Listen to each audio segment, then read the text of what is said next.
ብሩኖ ፈርናንዴዝን ጨምሮ የተለያዩ የአውሮፓ ታላላቅ ተጫዋቾች በተለያዩ ታላላቅ ክለቦች እየተፈለጉ ይገኛሉ። በዛሬው ዕለት እየተሰሙ የሚገኙ የዝውውር ጭምጭምታዎች ምን ይመስላሉ? እነሱ ወደ እናንተ የምናደርስ ይሆናል። አብራችሁ እንድትቆዩ ከወዲሁ ለመጋበዝ እወዳለሁ። የመጀመሪያ ጉዳያችን የምናደርገው ታዲያ ብሩኖ ፈርናንዴዝን ነው። እንደ ዴይሊ ስታር ዘገባ ከሆነ ከትላንትና ጀምሮ በትልቁ እየተሰማ የሚገኘው የዝውውር ጭምጭምታ ብሩኖ ፈርናንዴዝን ከሪያል ማድሪድ ጋር የሚያገናኝ ነው። ሉካ ሞድሪች እድሜው መግፋቱን ተከትሎ የሉካ ሞድሪች ቦታ ላይ መጫወት የሚችል ተጫዋች ማስፈረም የሚፈልገው ሪያል ማድሪድ በክረምቱ የዝውውር መስኮት ምናልባትም ብሩኖ ፈርናንዴዝን ከማንቸስተር ዩናይትድ ለመውሰድ እስከ 90 ሚሊዮን ፓውንድ ድረስ ሊያወጣ እንደሚችል የሚጠቁሙ መረጃዎች ከወደ እንግሊዝ ከትላንትና ጀምሮ የተሰሙ ይገኛሉ። ማንቸስተር ዩናይትድ ብሩኖ ፈርናንዴዝን በቀጣዮቹ ዓመታት በክለብ ውስጥ እንዲቆይ የሚያቆየው ኮንትራት እንዳለው ይታወቃል። ግን ተጫዋቹ ሊለቅ የሚችል ከሆነ ሪያል ማድሪድ መዳረሻው እንደሚሆን ነው የዴይሊ ስታር ዘገባ የሚያሳየው። ማንቸስተር ዩናይትድ ተጫዋቹን ይለቀዋል የሚለው ራሱን የቻለ ትልቅ ጥያቄ ነው። አሁን 30 ዓመቱ ላይ ነው የሚገኘው ብሩኖ ፈርናንዴዝ።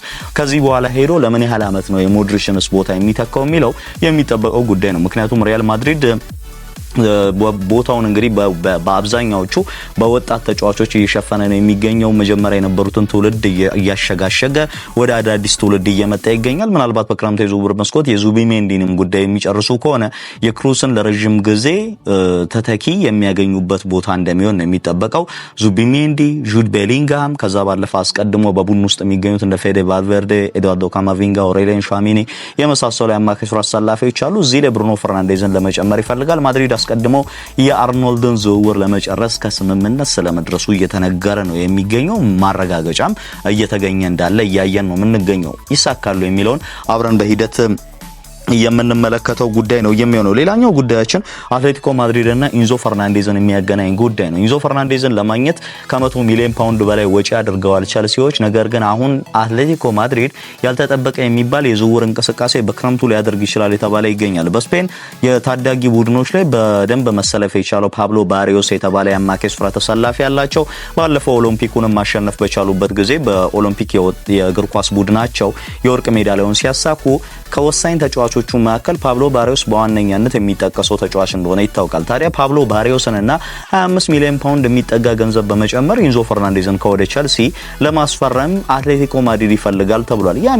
የሚሳካ ከሆነ ምናልባትም ዲያጎ ሲሞኔ ትንሿን የአርጀንቲና ብሔራዊ ቡድን ለመፍጠር ጥረት እያደረገ እንዳለ ማንሳት እንችላለን። ናውሄል ሞሊና እዚህ ውስጥ በአትሌቲኮ ማድሪድ ይገኛል። ዲያጎ ሲሞኔ ራሱ አርጀንቲናዊ እንደሆነ ይታወቃል። የሱ ልጅ እንግዲህ በዋናው ቡድን ላይ እየተጫወተ ይገኛል። በቅርቡ ደግሞ ለአርጀንቲና ብሔራዊ ቡድንም ተመርጦ ከብራዚል ጋር በነበረው ጨዋታ ላይ ግብ ማስቆጠር እንደቻለ እናስታውሳለን።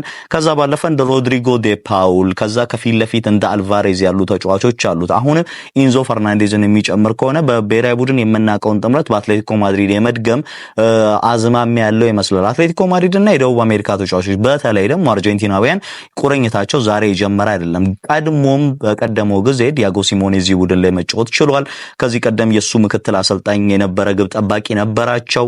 በቡድኑ ውስጥ የአርጀንቲናዊ ሆኖ በአትሌቲኮ ማድሪድ እናስታውሳለን። ሰርሂዮ አጉዌሮ ከዚሁ ነው መነሻ የነበረው። አብዛኞቹ የደቡብ አሜሪካ ተጫዋቾች በተለይ አርጀንቲናውያን እዚህ ቡድን ላይ ሲጫወቱ መመልከት የተለመደ ነው። ኢንዞ ግን ወደዛ ይሄዳል ወይ አብረን የምንመለከት ነው የሚሆነው። ማንቸስተር ሲቲን እና ዊሊያም ሳሊባን የሚያገናኝ መረጃ ደግሞ ዛሬ ወጥቷል። ዊሊያም ሳሊባን ማንቸስተር ሲቲ ለማስፈረም ፍላጎት አለው ተብሏል። ተጫዋቹ ምናልባትም መዳረሻው ሪያል ማድሪድ ሊሆን ይችላል የሚሉ መረጃዎች አሉ፣ በተለይ ከኪሊያን ኤምባፔ ጋር ባለው ወዳጅነት የተነሳ። ነገር ግን አሁን ጭምጭምታዎች እንደሚጠቁሙት ከሆነ ማንቸስተር ሲቲ የዊሊያም ሳሊባን ዝውውር ለመጨረስ ፍላጎት አለው ይላል። የተከላካይ መስመራቸውን ለማደስ ይፈልጋሉ በአዲስ መልኩ። በቀጣይ ዓመት ከዘንድሮ በበለጠ መልኩ ተጠናክሮ መምጣት ይፈልጋሉ። ትላንት እንደሚታወቀው ቦርንመዝን በማሸነፍ ለኤፍኤ ካፑ በቀጣይ ግማሽ ፍጻሜ ላይ ተፋላሚ መሆናቸውን አረጋግጧል። በነገራችን ላይ ባለፉት 8 ሲዝኖች ቢያንስ አንድ ዋንጫ አሳክተው ይጨርሳሉ።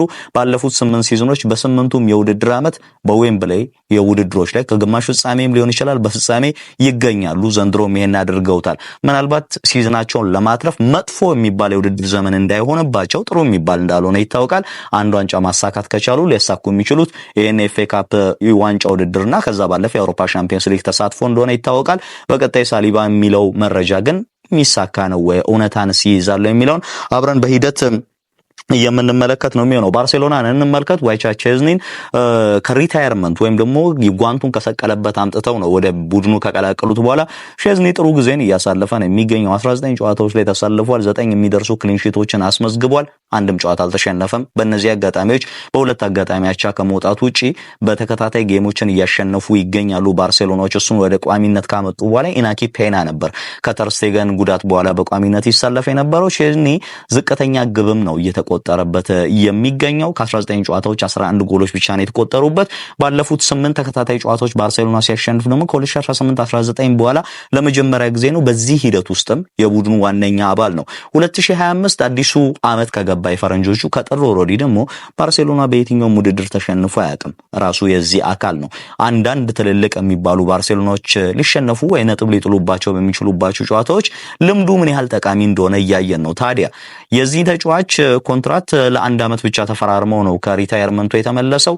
ግን እስከ 2026 ኮንትራቱ ሊራዘምለት የሚችልበት እድል እንዳለና እንደውም አንዳንድ መረጃዎች ከወደ ስፔን ከስምምነት ስለመድረሳቸው ባርሴሎናና ቼዝኒ የሚጠቁሙ መረጃዎች እየወጡ ነው የሚገኙት። ቼዝኒ ሳይጠበቅ እንግዲህ ከሪታየርመንቱ መጥቶ የቡድኑ ዋነኛ ሰው መሆን እንደቻለ እየተመለከተን ነው የምንገኘው። ቸልሲና ኩንዴን እንመልከት። ቸልሲ የተከላካይ መስመሩን ለማደራጀት ወይም ደግሞ ለማደስ ይፈልጋል። ለዚህ ታዲያ ዋነኛ እቅዳቸው የባርሴሎናውን የቀይ መስመር ተመላላሽ ዩለስ ኩንዴን ማስፈረም ነው ተብሏል። ኩንዴን ለማስፈረም እስከ 70 ሚሊዮን ዩሮ ድረስ ሊያወጡ እንደሚችሉ እየተነገረ ነው የሚገኘው። ወይም ደግሞ ወደ 58.5 ሚሊዮን ፓውንድ ፈሰስ ያደርጋሉ ተብሎ ይጠበቃል። ዝውውሩን ታዲያ ባርሴሎናዎች በቀላሉ ይፈቅዳሉ የሚለውን አብረን የምንመለከት ነው የሚሆነው። አርሰናልን እንመልከት። አርሰናል ማርክ ካሳዶን ለማስፈረም ፍላጎት አለው ተብሏል። ካሳዶ ዘንድሮ ነው በእርግጥ ባለፈው ዓመትም አድጎ ነበር ወደ ዋናው ቡድን፣ ነገር ግን ብዙ የመጫወቻ ደቂቃ አላገኘም። የበለጠ የመጫወቻ ደቂቃዎችን ያገኘው በሃንስ ፍሊኩ ባርሴሎና ውስጥ እንደሆነ ይታወቃል። ታዲያ ካሳዶን ማስፈረም ይፈልጋሉ ተብሏል። አዲሱ ስፖርቲንግ ዳይሬክተር አንድሪያ በርታ ከአትሌቲኮ ማድሪድ ነው የመጡት። እኚህ ሰው እንደሚታወቀው ግዙፍ ዝውውሮችን የማድረግ ችግር የለባቸውም። ጆዋ ፌሊክስ ላይ ከ100 ሚሊዮን ፓውንድ በላይ ያወጡ ሰው መሆናቸው መዘንጋት የለበትም። በዛው ልክ ደግሞ አትረፋው የሸጡትን በተለይ ከ100 ሚሊዮን ፓውንድ በላይ ወጥቶበት ወደ ባርሴሎና የደረሰውን ግሬዝማን ወደ አትሌቲኮ ሲመልሱት የከፈሉበት 25 ሚሊዮን ፓውንድ እንደሆነ ደግሞ መዘንጋት የለበትም። ከፍተኛም ዝቅተኛም ዝውውር ልምድ ጠገብም ወጣት ተጫዋቾችንም ለማስፈረም ችግር የሌለባቸው ሰው እንደሆኑ ይታወቃሉ። ታዲያ ለዚህ ዝውውር ከ35 እስከ 40 ሚሊዮን ፓውንድ ወይም ደግሞ 29 ከ35 እስከ 40 ሚሊዮን ዩሮ ወይም ደግሞ 29.5 ሚሊዮን ፓውንድ ድረስ ወጪ ሊያደርግ ይችላል ተብሏል። አርሰናል ያደርጉታል በክረምቱ የሚጠበቅ ነው። በተለይ ዙቢሜንዲን ሊያጡ የሚችሉ ከሆነ በሪያል ማድሪድ ከተነጠቁ እዛ ቦታ ላይ ሊያዘዋውሩ የሚችሉ ተጫዋች ካሳዶ ነው የተባለ ይገኛል። እዚሁ አርሰናል ቤት እንቆይና ቪክተር ዮኬሬሽን እንመልከት። አርሰናል ዮኬሬሽን ለማስፈረም እያጤነ ስለመሆኑ የተጠቆመ ነው የሚገኘው። ሙሉ ለሙሉ 100 እና ከ150 ሚሊዮን ፓውንድ በላይ ለአሌክሳንደር አይዛክ ማውጣት አይፈልጉም። ምክንያቱም ውድ ነው ዋጋው ብለው ያስባሉ። አይዛክ የቡድኑ ድሪም ስትራይከር እንደሆነ ይታወቃል በአርቴታና በአርሰናል የምኞት ዝርዝር ውስጥ። ነገር ግን አይዛክን ለማስፈረም መሞከር ከባድ ነው ብለው እንደሚያምኑ ነው የተነገረ የሚገኘው። በዚህም የስፖርቲንግ ሊዝበኑን የጎል ማሽን ቪክተር ዮኬሬሽ ሌላኛውን ስዊድናዊ ማለት ነው ለማስፈረም ይፈልጋሉ ተብሏል። የፖርቹጊዝ ፕሪሚየር ሊግ እና የእንግሊዝ ፕሪሚየር ሊግ የፊዚካል ባትል መጠኑ ይለያያል። በስፖርቲንግ የሚያደርገውን በእንግሊዝ ላያደርግ ይችላል። ግን ልክ በአርሰናል 9 ቁጥር ቦታ ላይ የሚጫወቱ ተጫዋቾች የሌላቸው እሱ ያለው ብቸኛ ነገር ግን ያ ፊዚካሊቲ ይመስላል። ጎል አጨራረስ ላይም ከሌሎች የተሻለው ተጫዋች እንደሆነ ይታወቃል። ዘንድሮ ከ50 በላይ ጎሎች ላይ ተሳትፏል። በጣም ድንቅ የሚባል የውድድር ዘመን ነው እያሳለፈ የሚገኘው። ከ2 ዓመታት በፊት በኮቨንትሪ ሲቲ ሲጫወት የነበረ አጥቂ ነው። በብራይተን አትፈለግም ተብሎ በ1 ሚሊዮን ፓውንድ የተሸጠ ተጫዋች እንደነበር እናስታውሳለን። ማንቸስተር ዩናይትድም የዚህ ተጫዋች ፈላጊ ነው። 70 ሚሊዮን ፓውንድ ታዲያ በስፖርቲንግ ሊዝበን ይፈልጋል ነው የተባለ የሚገኘው። በክረምት የዝውውር መስኮት መልቀቁ እንደማይቀር ነው የተዘገበ የሚገኘው። አርሰናል ይህን ተጫዋች የሚያገኝ ከሆነ ትሮሳርድ ከዛ ባለፈ ከአቨርስና ጋብሪኤል ጄሱስ ለቡድኑ ፖሰስ የሚያደርጉት ብዙ ባህሪያት አሉ መስጠት የሚችሉ ከኳስ ጋር ሊንክ አፕ ፕሌዮቻቸው ጥሩ ናቸው። ነገር ግን ያን ፊዚካል ባትሎችን ማሸነፍ የሚያስችል ፊዚካሊቲ የላቸውም። አንድ እሱ ነው ዋነኛው ችግራቸው። ሁለተኛ በሳጥን ውስጥ የሚገኙ ብዙ የሚባሉ የግብ ዕድሎችን በመጨረስ ረገድ ቪክተር ዮኬሬሽ ከነሱ የተሻለው ተጫዋች ነው። ሌላኛው ቨርቲካል ሩጫዎችንም ሆነ ዲያጎናል ሩጫዎችን በማድረግ ረገድ ከአጥቂዎች ወጣ ያለ ባህሪ ያለው ተብሎ ይታመናል። ምናልባትም የሃሪኬን አይነት ባህሪ ያለው ተጫዋች ነው። ከኳስ ጋር ምቾት የሚሰማው በመስመሮች ላይ ተነስቶ ማጥቃት የሚችል ግቦችን እንደ ቀልድ ማስቆጠር የሚችል ሊንክ አፕ ፕሌው ላይ ደግሞ በጣም አስገራሚ ኳሊቲ ያለው ተጫዋች ሆኖ እያየነው ነው ዮኬሬሽን እና ዮኬሬሽን ማስፈረም የሚችል ከሆነ ምናልባት አርሰናል በቀጣይ በተለይ በአንድሪያ በርታ ስር 150 ሚሊዮን ፓውንድ ለአይዛክ ከማውጣት ይልቅና እስከ 100 ሚሊዮን ፓውንድ ለአንድ ተጫዋች ከማውጣት ይልቅ ስኳዱን ሪቢልድ በማድረግ ረገድ ገንዘቡን ማከፋፈልን ይመርጣሉ የሚሉ ሪፖርቶች ነው እየወጡ የሚገኙት። ዮኬሬሽ መዘዋወር የሚችል ከሆነ ለአርሰናል ጥሩ አዲሽን እንደሆነ ማንሳት እንችላለን ከወዲሁ። ሌላኛው ክርስቲያኖ ሮናልዶን የሚመለከት ጉዳይ ነው። ክርስቲያኖ ሮናልዶ በክረምቱ የዝውውር መስኮት በአልነስር ቤት ያለው ኮንትራት ይጠናቀቃል። ታዲያ ኮንትራቱን ከማራዘም ይልቅ የመልቀቅ ፍላጎት አለው የሚሉ ሪፖርቶች እየወጡ ነው። 40 ዓመቱ ላይ ይገኛል። ታዲያ ኢንተር ሚላን ከወደ አውሮፓ ምናልባት የክርስቲያኖ ሮናልዶ መዳረሻ ሊሆን ይችላል የሚሉ ሪፖርቶች እየወጡ ነው። ዩቬ ተጫውቷል። በዩቬና በኢንተር ሚላን መካከል የለየለት ባላንጣነት እንዳለ ይታወቃል። ደርቢ ኢታሊያ ወይም ደግሞ የጣሊያን ደርቢ ተብለው እንደሚጠሩም ይታወቃል። ፓርላማ ድረስ እስከ መደባደብ የደረሰ ባላንጣነት ያለበት ያውም በቀጥታ ቴሌቪዥን ስርጭት እየተላለፈ የነበረ የፓርላማ ፕሮግራም ላይ ነው የሁለቱ ክለብ ደጋፊ የሆኑ ሚኒስተሮች እስከ መደባደብ የደረሱት። ከዛ በኋላ በሰዓቱ በነበረው የጣሊያን ጠቅላይ ሚኒስተር እነዛ የፓርላማ አባላት ከስራቸው እንዲታገዱ ተደርገው እንደነበርም ይታወቃል። ታዲያ ከዩቬ ቤት 3 ዓመት ያሳለፈ ተጫዋች ከ100 በላይ ጎሎችን ያስቆጠረ ተጫዋች በኢንተር ማሊያ ከባድ ይመስላል። ግን እዛው የሳውዲ አረቢያው ክለብ አል ሂላል ሮናልዶን ቢያስፈርም እንደማይጠላ የሚጠቁሙ ሪፖርቶች የሚወጡ ይገኛሉ። ወዴት ሊሄድ ይችላል የሚለውን አብረን የምንመለከት ነው የሚሆነው።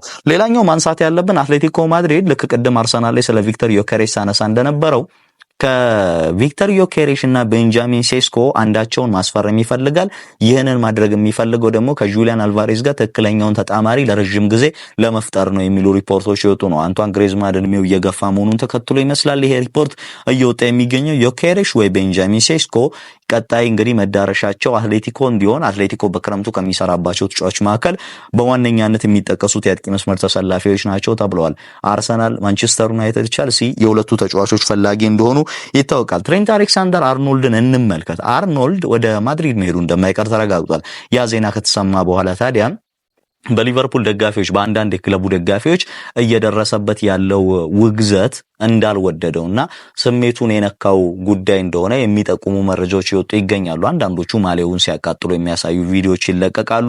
በሱ ደስተኛ ለመሆናቸውን ይገልጻሉ። ከነዛ ሁሉ ዓመታት በኋላ ወደ ለመልቀቅ መወሰኑና ለተሻለ ቦታ መገኘት መመኘቱን እነሱ ለምን እንደጠሉት እንዳልገባውና በደጋፊው ተግባርም እንዳዘነ የሚጠቁም ሪፖርት ወጥቷል። ማቲያስ ኩንሃን እንመልከት። ትናንት ለስካይ ስፖርት በሰጠው መግለጫ ዋንጫ ማሸነፍ ወደሚፈልግ ቡድን መሄድ እፈልጋለሁ፣ ለዋንጫ መፎካከር የሚያስችል አቅም አለኝ የሚል አስተያየቱን ሰጥቷል። ባለፈው ጥር ወር ላይ ነበር ኮንትራቱን ያራዘመው።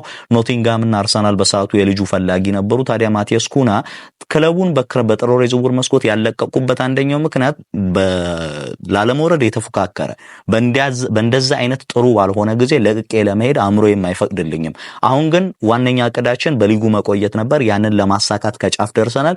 ይሄንን ካደረኩኝ በኋላ ግን ለዋንጫ መፎካከር ወደሚችል ክለብ መሄድ እፈልጋለሁ።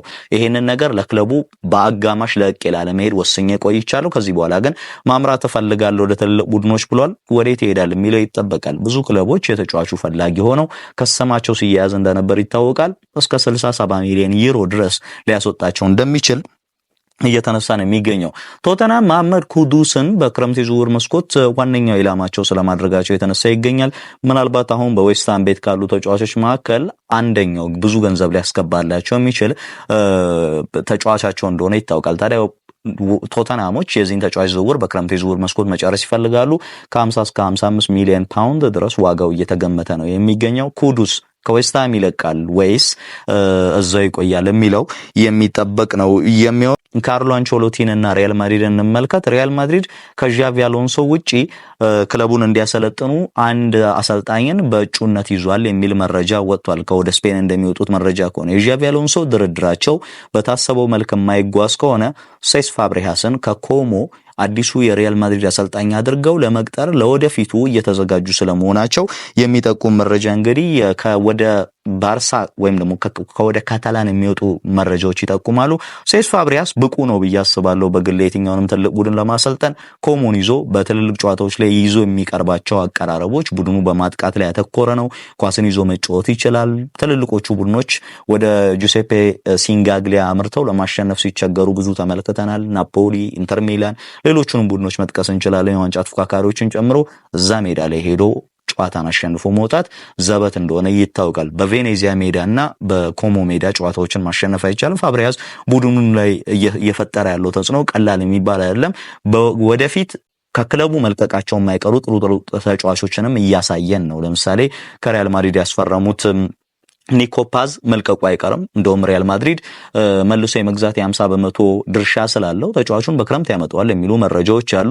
ከዛ ጥር ወር የዝውውር መስኮት ላይ ያስፈረሙት ደግሞ ዲያው የሚባል ሴኔጋላዊ ያለ ይሄ ልጅም መልቀቁ አይቀርም። የሁለቱ ተጫዋቾች ዋጋ በማርኬት ቫልዩ በትራንስፈር ማርኬት ቫልዩ ላይ 15 ሚሊዮን ፓውንድ እድገት ነው ያሳዩት። ከፍተኛ የማርኬት ቫልዩ መሻሻል የታየባቸው ተጫዋቾች ተብሎ ትላንት የወጣ መረጃ ላይ ስንመለከት ነበር። ለዚህ ደግሞ ትልቁ ተመስገን ሴስ ፋብሪያስ ነው። ወደ ሪያል ማድሪድ ይሄዳሉ። በተለይ እሱ በባርሴሎና ተጫውቶ እንደማሳለፉ በላማሲያ ያደገ ተጫዋች እንደመሆኑ ለባርሴሎና ካለው ነገር አንፃር ያንን ይፈቅዳሉ ወይ ሪያል ማድሪዶች የሚለው የሚጠበቅ ነው የሚሆነው። ለሁሉም በዛሬው ዕለት እየተሰሙ ያሉት የዝውውር ጭምጭምታዎች እነዚህን ይመስላሉ። በሌሎች ቀናቶችም ሌሎች የሚነሱ ጉዳዮች ካሉ ወደ እናንተ ማድረሳችንን እንቀጥላለን። ለዛሬ ግን በዚህ ያበቃን። መልካም ቆይታ።